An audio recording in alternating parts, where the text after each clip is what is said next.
c'est le fait d'appuyer qui rend ça dur. Et ouais, c'est 5h30 de course avec des puissances folles. Donc, je crois qu'on arrive avant d'arriver sur les pavés, on avait 50 de moyenne. Podium protocolaire et effectivement je rebondis sur ce que vous disiez. 50 de moyenne, ouais. C'est ce qu'on fait. Et donc j'imagine que ça te donne envie de revenir après cette première expérience. Ouais, de ce qu'on m'a dit, je fais 25. Non, c'est génial, c'est bien fait, c'est pas mal.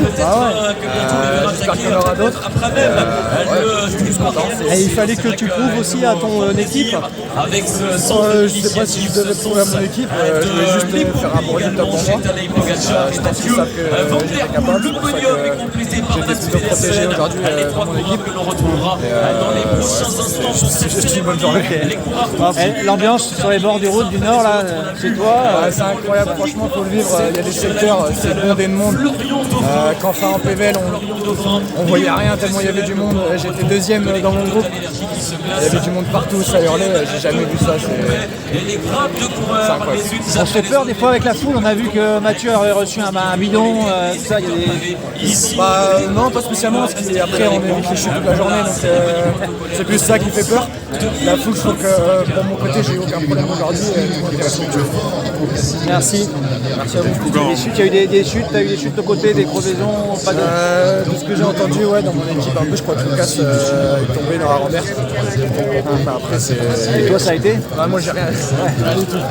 J'ai évité les chutes, j'ai mis des pieds à terre, mais rien de spécial. Et quand ça a accéléré, la Pogacar, Van Der Poel, là, c'est à quel moment que tu as pu suivre la regarde? Moi, je sais même pas quand ils sortent.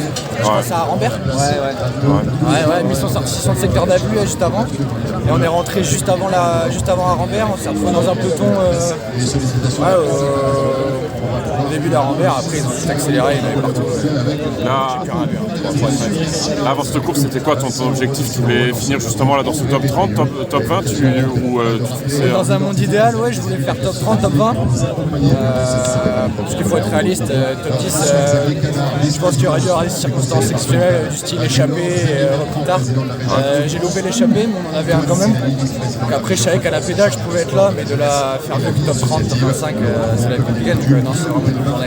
Et à la fin, là, comment ça s'est passé du coup, là, après quand tu t'es retrouvé là, dans un groupe toujours à peu près le même groupe, ça a changé on était dans un groupe de 30-35 pendant vraiment longtemps jusqu'au carrefour. Et au virage de Rushoft, c'est encore tombé. Ça a fait passer notre groupe de 30 en plein de petits morceaux. Et moi j'arrive dans un groupe de 10 pour la 20e place. Je crois que c'est ça, si j'ai bien tout compris. Ça fait le sprint du coup là, à la fin. Ouais, forcément. Il faut faire un sprint. Mais tout le monde sprint assis, tout le monde est mort, donc c'est spécial. Tu l'attendais vraiment avec impatience de faire enfin ton premier point à Paris-Roubaix, hein. Ouais, je suis content, je suis vraiment content. Il n'y a pas d'autre mot. Premier Roubaix sans problème et donc au final. T'as senti que tu étais encouragé, il y avait des gens que tu connaissais qui étaient positionnés à certains endroits? Ouais, toute la journée j'ai entendu aller accès, après c'est un peu compliqué de regarder sur les secteurs.